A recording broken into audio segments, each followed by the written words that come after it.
everyone. I'm really glad to be here and thank you for your time. My name is Naysan. I'm the CEO of a startup called Can Forecasts, and we work with municipalities, approximately 10 municipalities across 4 provinces, to help them do AI for water management. Now, AI for water management, it means pipe failures, it means water quality, and then at the beginning, this talk was about applications to water management. And then I realized that I was going to talk about cast iron, ductile iron, pressure variations. And then I thought, how many minutes before all of you guys fall asleep?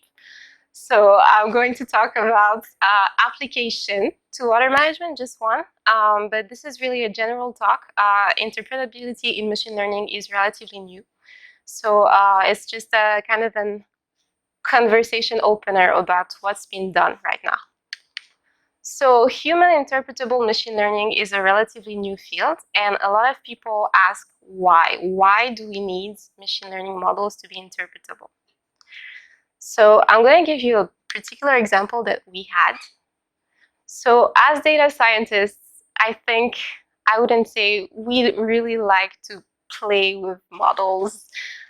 I remember last 6 months ago, we had a small team within our startup that was working with the Montreal Institute of Learning Algorithms, and we were doing graph convolutional neural networks.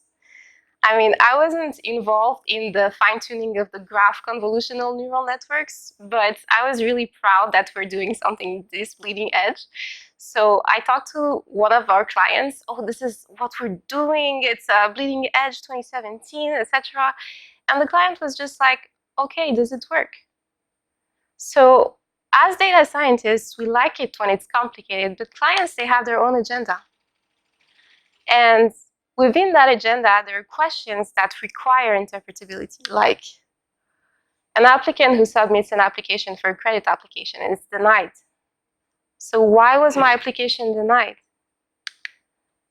Self-driving cars, more and more of them are being tested. A potential buyer, are you sure I'm not going to make an accident? And for those of you who think that, well, computer vision, some of the algorithms, the deep learning algorithms, actually have reached superior levels than human beings. So that's good, right? We're done. We don't need to verify them. Well, I'm not an expert in computer vision, but I beg to differ. Actually, in the process of putting all this together, I found a couple of interesting examples for you guys. So the links to the papers are at the bottom. This one is called Camouflage Art Attack. So what does it mean? It's a 2017 paper. What the researchers were able to do, they placed those little black and white stickers on top of a stop, and they hit a targeted misclassification of 84% on the actual test field. So when the driving car was running. So this is almost always 84% classified as you can go at 45 kilometers. And so self-driving cars, insurance, who's responsible? Now, on a funny note, completely unrelated, but I found this and I wanted to share it with you guys. So this is Goodfellow and colleagues. I think you know them from deep learning. 2015 article I can share with you as well. So this is a panda, and it's properly qualified as a panda, 60%, 57% accuracy. Then what they do, they add a small perturbation to each pixel, which is strategically designed as a function of the gradient of the loss function. Don't ask me, you can check the paper. And all of a sudden, it fixes a gibbon. Now, for those of you who are currently wondering, this is what a gibbon looks like. So how and why? Now, on a more serious note, there is a lot of AI for ethics that's being discussed now. And many questions, how can we make sure that AI does not discriminate? And this is very serious. This article comes from MIT Technology Review. So apparently Facebook's ad serving algorithm discriminates. And it's not a surprise because as a society, we can decide that from now on, we're going to be responsible, we're going to be fair, we're going not to discriminate against people. But if we're training our models on data sets from the past that contain unfair data, of course the model is going to calibrate against them. And I'm waiting for the operations research talk. I don't know, but to the best of my knowledge, I don't know that there is a formal mathematical optimization for fairness or for justice. So at some point, we will have to, I want to talk to you about something else. There is a new bill already proposed in the United States. That's called the Algorithmic Accountability Act. I don't know if you've heard of it. So this is not, it's not voted yet, probably won't pass, but it's being proposed right now. And it's basically trying to require companies to audit their machine learning systems. So this is, for now, this is for companies that have access to more than 1 million user data or more than $50 million in revenue. So it's not for smaller companies for now. But it's coming for us because if it started in the US, it's probably going to come in Canada in a couple of years. So our models will have to explain themselves, and how can we help them become interpretable? So first things first, proposition number one, just use simple models. So FICO is the equivalent of Equifax in the US. And they use logistic regression just because logistic regression apparently is interpretable. Now, I beg to differ. Yes, linear models are interpretable. So if you have this linear model, a slope of 3.1 means that whenever you have an increase in 1 in x, you have an increase in 3.1 in y. But that's provided you accept a bunch of fairly unreasonable real-life assumptions, like linear relationships between inputs and outputs, normally distributed variables, and last but not least, multicollinearity, which means that your input variables are assumed to be independent. Typical IID assumption in stats. Where do you meet IID in real life? I mean, the probability of seeing in a newspaper Trump if you've seen Donald is farly superior than the probability of seeing just Trump randomly. And the probability of seeing tweet if you see Donald and Trump is even greater, I think. So, but what happens when the features are not independent? This is the example that I'm gonna take for beach water quality. We predict beach water quality with the city of Montreal. And this is oversimplification, but we basically use precipitation, sewer overflows, a bunch of other variables, but I'm just using these two. These two are not independent. Why? Because, so Montreal, like a lot of the large cities in North America, they have what's called combined sewer overflows. So this is going to the water treatment system, and this is coming from the toilets, right? So when the weather is dry, it's just a normal flow. Dirty water goes down and goes to the water treatment system. But when the weather is wet, what happens is that the water treatment plant only has a limited capacity of input. So they don't really have a choice but to discharge some of that dirty water into the river. So the consequence, you have a bunch of highly correlated variables that you include into your linear model. And giving you this example, suppose you have that bathing area to the right, these two sewer overflows that are happening at the same time. If you're training a logistic regression just with, by the way, I normalized the variables, so they're all between 0 and 1. If you only train your logistic regression with rain and sewer number 1, it's going to generate a different coefficient than if you add the other sewer, because these variables are not independent. Now, some of you are going to say, PCA, you can use different things to make them independent. Okay, sure, but data scientists want to have fun. There should be a better way than going back to linear regression because we have to make our models interpretable. So, proposition number 2, use something called surrogate models. Make it simple. So one decision tree is always interpretable. You can train this decision tree automatically provided you have the right data. Am I hungry? Yes, no. Do I have $25? Yes, no. But the problem with decision trees, one decision tree is interpretable, but it lacks smoothness. So do I have $25? But what if I have $24.99? Then because the decision tree is so reliant on the data it was used to train with, you have to use random forests, like Philippe said. So all of a sudden, the random forest is no longer interpretable. So the goal of what's called a surrogate model is to approximate the complex model that you've developed because you didn't have a choice with a more simple model. The way you do it, first you train your model the same way you're used to. So you're trying to find F to minimize the loss between reality and your predictions. But then you train a second model, say G. But G is the surrogate.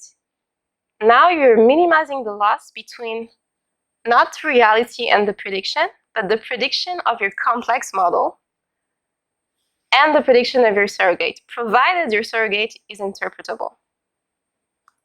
Now, so the goal is first, you're training two models. The first model is trying to explain reality. The second model is trying to explain the predictions of your first model.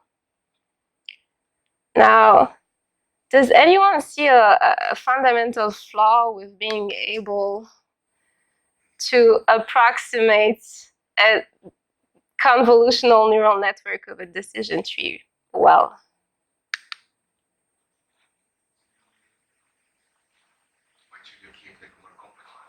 Exactly. So really, unless your problem was an overkill and the complex model was just to sell AI, you should not be able to approximate a complex model with a global surrogate.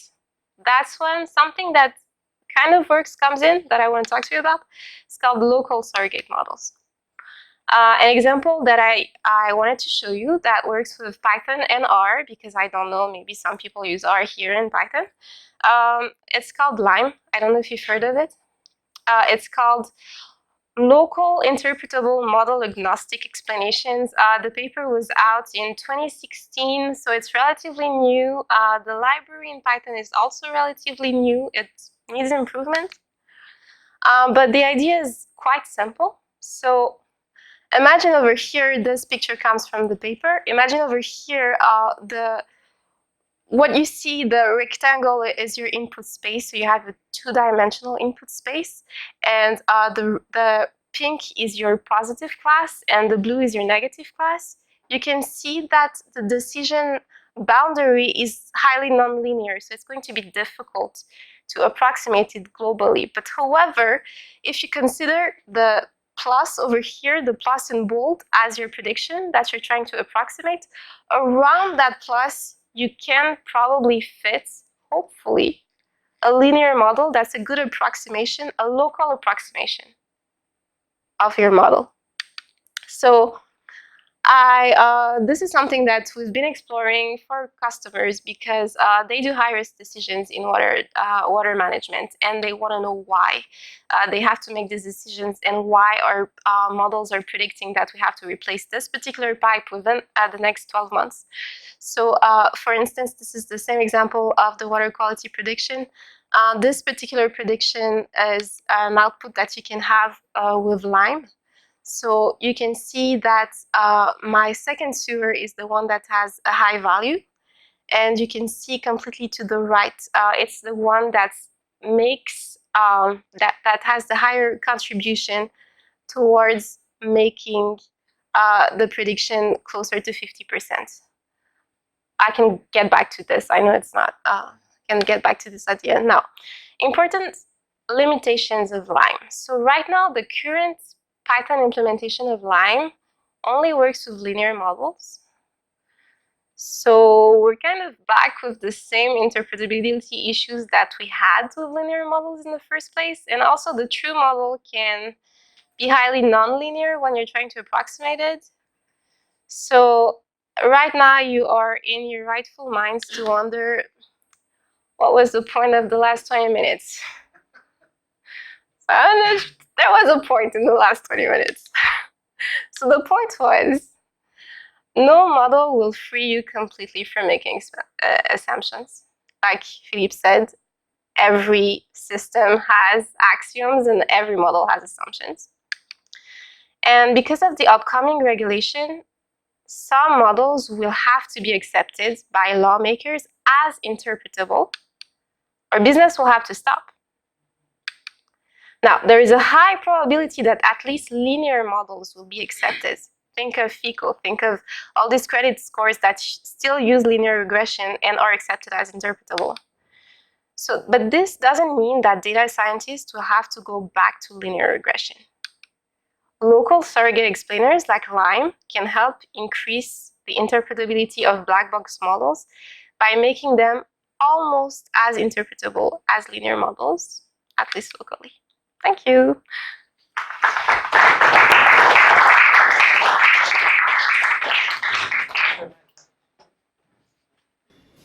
The questions.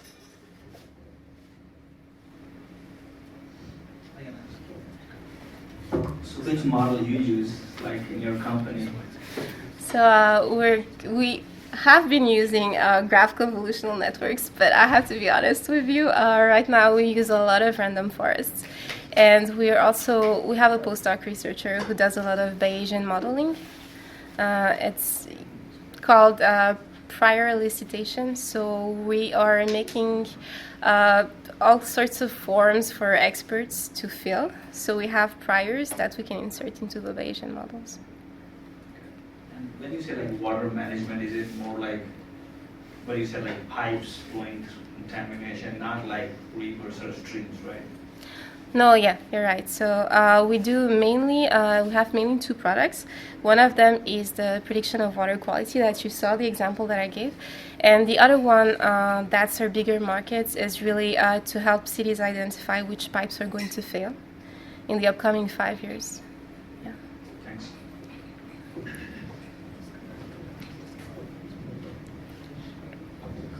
Hi, thanks for your talk. Pleasure. You mentioned at the start, like, one half of it, like, most of your talk, you talked about the models. One half of it is also, like, the quality or the bias inherent in the data. So how would we, like, formalize or standardize fair data in that sense? Yeah, I think it's a great question. In terms of the standardization of the data, I personally don't think I have the right answer. I work in water management, but whoever, from some papers that I've read, they've been using all these explainable machine learning techniques like LIME to see why, if the model actually made a decision that seemed unfair, they can check what happened in the model that made it make that decision, and then try to reverse engineer and fix the model. If that helps.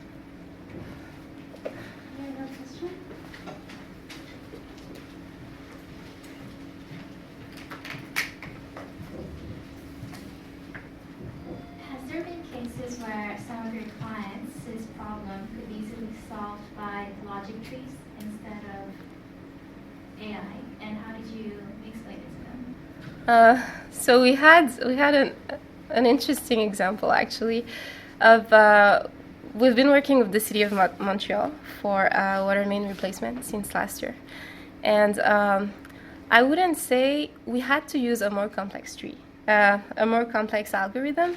The first algorithm we tried was random forest, but to explain to them how the model was making its decisions, we showed them one tree from the random forest as a surrogate.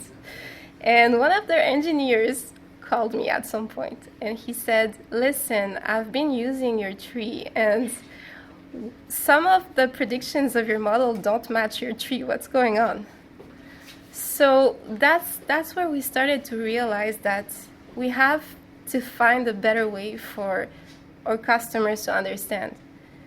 So, no, so far we haven't had a situation where a single tree was enough, but we had situations where we tried to show a single tree as a surrogate and it wasn't enough. Good one question.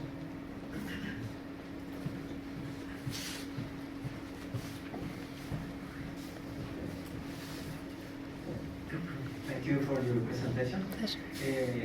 My question is, what water management decisions are supported by the outcomes of these models? By the, excuse me? By the outcomes of these models, what kind of water management decisions are supported? Yes, so for instance, for the pipe failure prediction model, what we do is we train our models with the water network history of municipalities, for instance, Montreal or Halifax, and what we provide them is a list of pipes by priority of failure in the upcoming 5 years. And for them, it's an interesting list because they can prioritize replacements.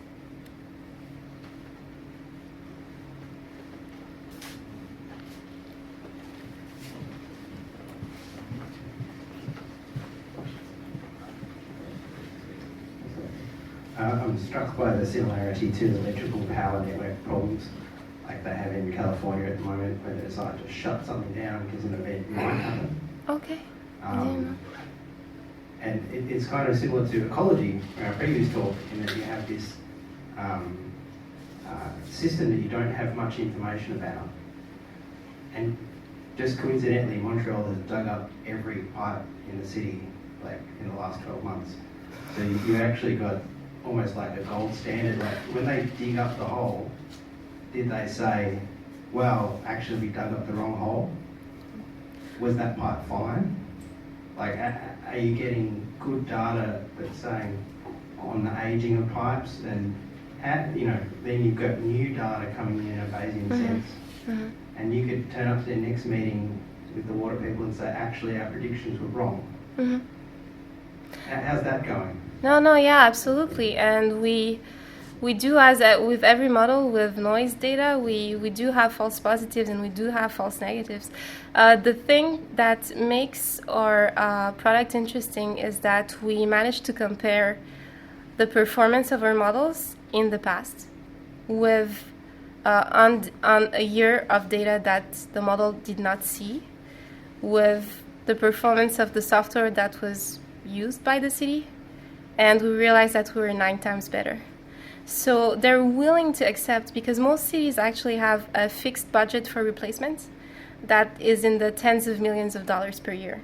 So regardless of what model they use, they're actually going to dig and replace. So what they're willing to accept that some of the predictions will be false positives and some of them will be false negatives, provided it's a major improvement upon what's being done in the past. That's what we provide. Follow up then. So one of the things I've asked in the past is, can you, in your case, it's just dig up some at random, even if you don't think they're going to fail, because you want to get data which is not related to your present conception of how it's working.